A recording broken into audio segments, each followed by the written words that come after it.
Da-da-da-da-da. Week 3. Discovering a sense of power, or rather rediscovering it. Sharp peaks of anger, joy, and grief. So I'm hoping to talk while I paint today because I have a commission that I just haven't put enough time into. That is really frustrating me, and honestly, I don't know if I'm even going to finish this commission. I don't know if I'm going to just give the money back and accept a combination of defeat and self-love because I don't like doing this. In fact, it's really made me dislike the process of painting and taken away a part of me that got to express myself in painting, that came and felt purpose when I sat down at this page. Maybe if the face didn't look so bad, then I wouldn't be feeling at odds. And maybe it's my attitude. If I just had a better attitude about it, then it wouldn't be a problem. I mean, surely there is that aspect. I went on this whole journey to change my attitude, change the way I thought about things, and suddenly it just came crashing down on me in February. That this sense of self that I was building feels like it fell down again. That I want people in my life to know what I'm going through, to support me, but no one seems available. And the family that is inherently available, by proxy of being close to me, don't give a shit and communicate their limiting beliefs onto me. And as a result, if I'm not careful, I let that slip and I internalize that. And if I don't let it internalize it, I at least personalize it and take it to be an attack against myself rather than it just being a function of their beliefs and not mine. As I've been coming to terms with what it means to be an artist for me and what it doesn't mean to be for an artist for me, for example, working on art that is not for myself or is not for my self-expression but is completely external to anything I care about, made me realize that I don't want to be an artist in this way.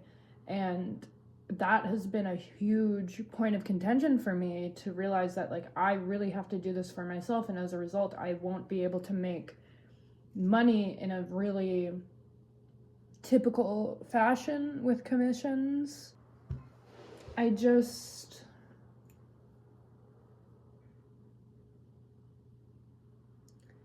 I want to paint, I want to express myself, but every time I come to this canvas, it's like nails on a chalkboard in my brain. And then it makes me question, why did I just dedicate all of these months to this? What the fuck is the point? Honestly, why am I doing this? I know that in The Artist's Way, she said that there were going to be really tough emotions that came up, but I was not expecting to lose so much hope in the process. I thought I was supposed to gain hope. These dreams that felt really tangible now feel so far away. And I feel like throughout the month of February, which started in a point of shyness, but of feeling like I was going somewhere, that I was progressing. Now that I've actually progressed and put my voice online and started posting, I don't know.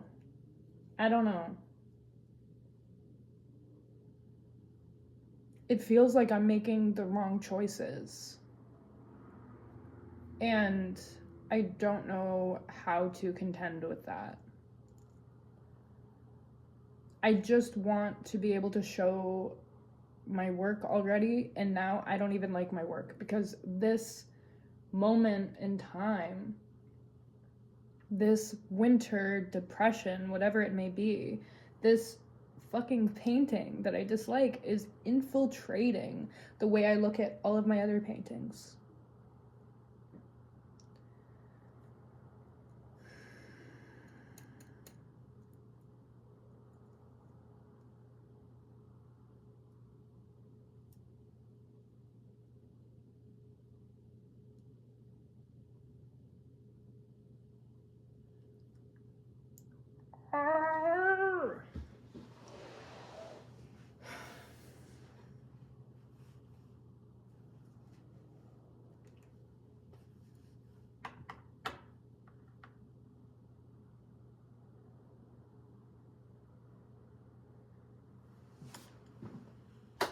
It's time for a coffee break in a very messy kitchen.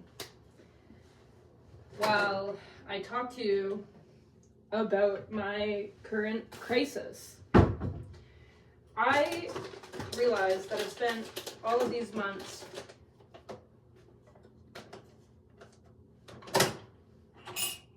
on a dream that doesn't even feel like the right path to me anymore. And what am I to make of that now? I realized that I need more education to contribute to climate justice issues that matter to me, because painting is going to be this long journey for me, and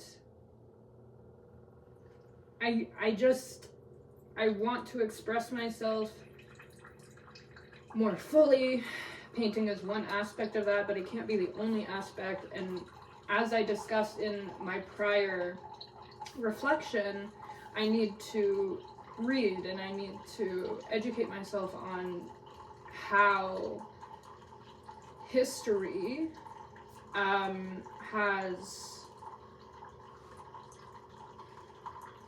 how other people have gone about climate activism and how I can move into it.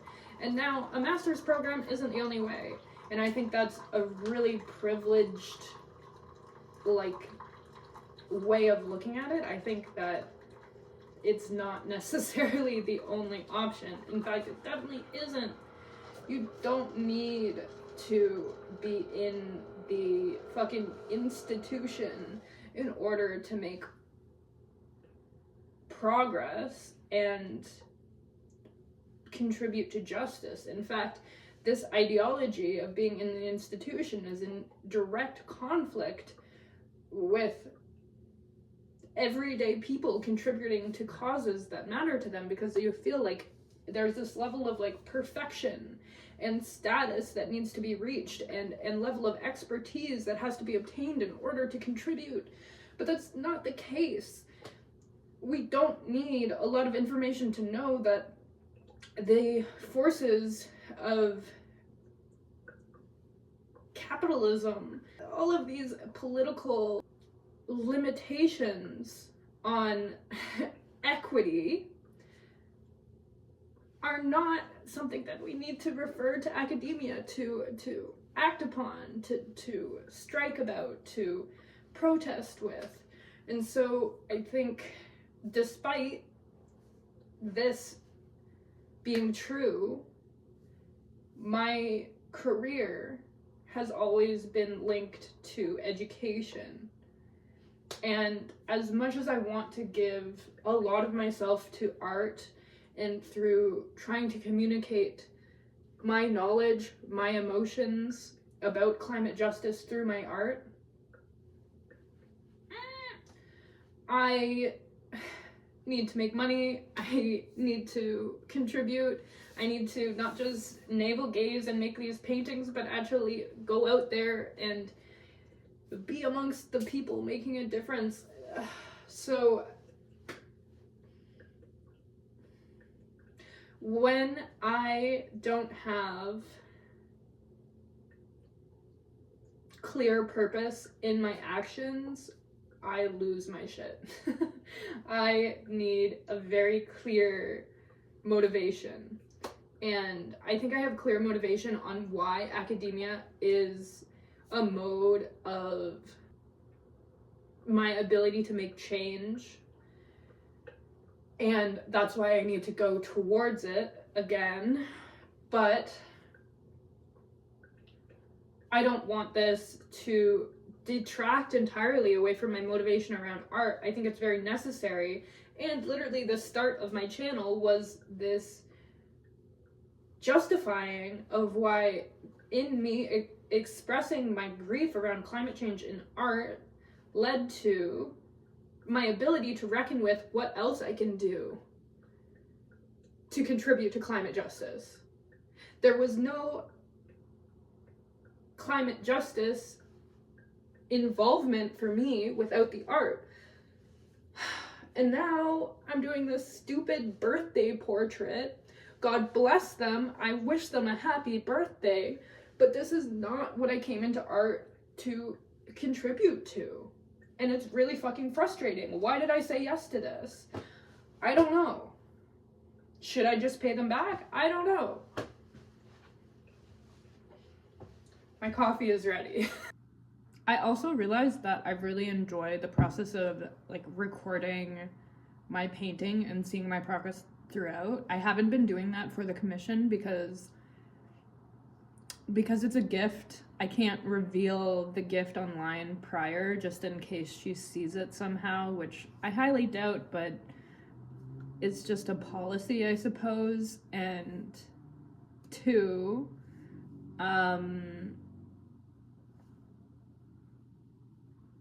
yeah, I guess that's it. That it's a gift. I don't want the person to see it. And if it's a surprise, we can't really ask her permission to post until after she knows about it. So I suppose I could have been recording this whole time and then post about it after the fact, but honestly, it's not worth it, which means I've also been posting a lot less, having a lot less content to film, and as a result, like I feel like I'm lacking in that area as well. And so this one commission has snowballed into this stagnancy because I feel like I can't work on any other painting when I have this painting I have to finish, and because it looks like shit, I'm like, of course I should be working on this one.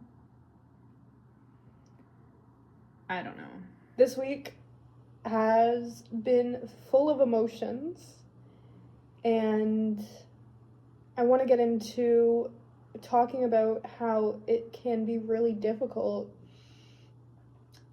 to maintain a sense of self-worth with my art when it is confronted with an association of a price, of an association with an expected outcome and value. Last week was my first week that I was formally paid for a commission painting, an oil painting that is. It's certainly a mixed bag. I'm looking at it now and I don't like how it's going so far. I think that I had a lot more control when I was working digitally. I don't have the same experience in oil painting to deliver a level of expertise that I'm just not at yet. Consequently, I didn't charge a level of expertise for this painting, especially in relation to the amount of hours it's taking me. I probably undercharged, yet if the outcome sucks, I don't want to charge for disappointment, honestly.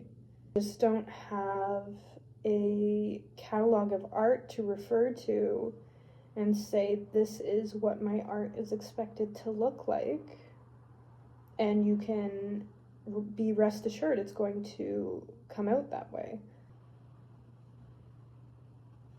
Anger tells us where to go. It points the way.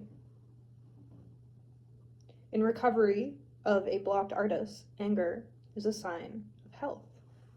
Okay?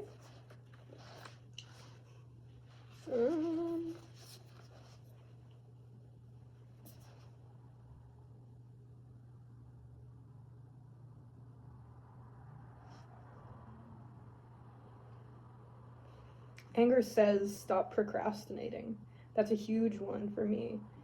And she describes Julia Cameron, that is. Julia Cameron describes in this book how anger is a signal that there's a death of an old life. And this is really useful because we can no longer come back to our self-betrayal. We have to acknowledge it for what it is and act in our own self-best interest. Therefore, anger is a means for invitation of action. And a lot of people don't want to face that. A lot of people don't want to change, and fairly so. Change is hard. But it's when I get to a point where I can no longer continue the life that I led before, in the way that I was thinking, in how I was interacting with other people, something has to give. And it's not that the way I was before was evil or necessarily even bad, it's just that it was not serving me. And if I'm not happy, what's the point? You know, it's not to say that I'm supposed to be constantly happy, but I should be coming back to the center of my own life. I should feel some sort of justification in what I'm doing in my day-to-day life, and some conviction in my values and where I'm going, and how my daily interactions contribute to that. So she goes on to talk about synchronicities and how answered prayers are scary. One thing that I've had on my mind, which is completely unrelated to art for the past 10 years, is scuba diving. And it's been 10 years, I haven't done it. It's not like I haven't had any money to do it. Like, at some points, I've had the opportunity but couldn't justify because I didn't feel emotionally stable enough to pay for that, to take the time out of my life. There was always a condition unmet in that I needed to be doing it somewhere else, and to a degree I'm still giving myself that same talk about it. But I had an interaction where I was thinking about this, reflecting on my year to come and how I wanted to go forth, as she prescribes in this book, to do things that we've subconsciously blocked or put away. And I had this interaction where I've met 2 scuba divers in random conversations with strangers, once on the airplane and the second in a workout class. And both times it brings me such joy to talk to these people, to ask them questions about it. And a deep sadness that kind of brings a tear to my eye at the same time, of like, wow, this is so inspiring, and I haven't done it. So she talks, Julia Cameron, about these synchronicities as life pushing you forward, in asking you to take responsibility for what you've asked for. It's like a spiritual signal of going forward with what you want to do. If only we answer the call, as she puts it. And now I would like to define myself as spiritually open, but not religiously inclined. And say that she writes here, we're much more afraid that there might be a God than there might not be. Because the suggestion that there's a universe that rewards us for taking a risk, that when we have no one and nothing left to blame for our inaction, when the universe provides us with the ability to take immediate action rather than far off into the future, if we deny this as coincidence, then of course we're going to continue to put it off. But if we take it as some internal compass, some internal signal that shows us the path can be right in front of us, with some more mystical elements, some magic in our life, then suddenly you have to actually reckon with these things and not just take them as coincidence anymore, but a reason to move forward. I like this quote by Ovid. Chance is always powerful. Let your hook be always cast. In the pool where you least expect it, there will be a fish. It plays into the idea that I had in university that if you ask the universe for something you're trying to obtain in life, whether that be internal or external to you, my metaphor has always been that the package will arrive in due time, perhaps even faster than you expect it to, but it's not going to be in the box that you expected it to be in, and in fact it might be even delivered at your neighbor's door by accident. And so it's only when you search it out, take away the external layers, will you see that it's exactly what you asked for. But you have to be discerning in seeing that it's not going to come exactly how you expect it. It'll come nonetheless, but it won't come perfectly knotted in a bow that you envisioned in your head.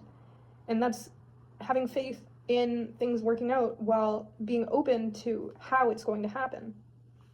This channel was supposed to be about reflection on art, but I don't know. Obviously, the artist's way is a spiritual journey, so I have to get into this stuff because this is what the week was talking about. Additionally, Cameron goes on to describe never asking, but rather just doing. I don't need permission from someone to call myself an artist. I don't need permission to create a studio like I have for myself, and I don't need permission to take time to do the art that I want to do. Now, this is the main topic that I really wanted to get into this week, is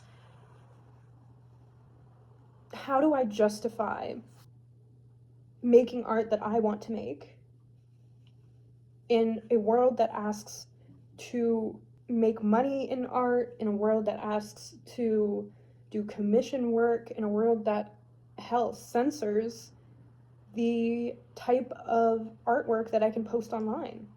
The answer is, I don't know yet.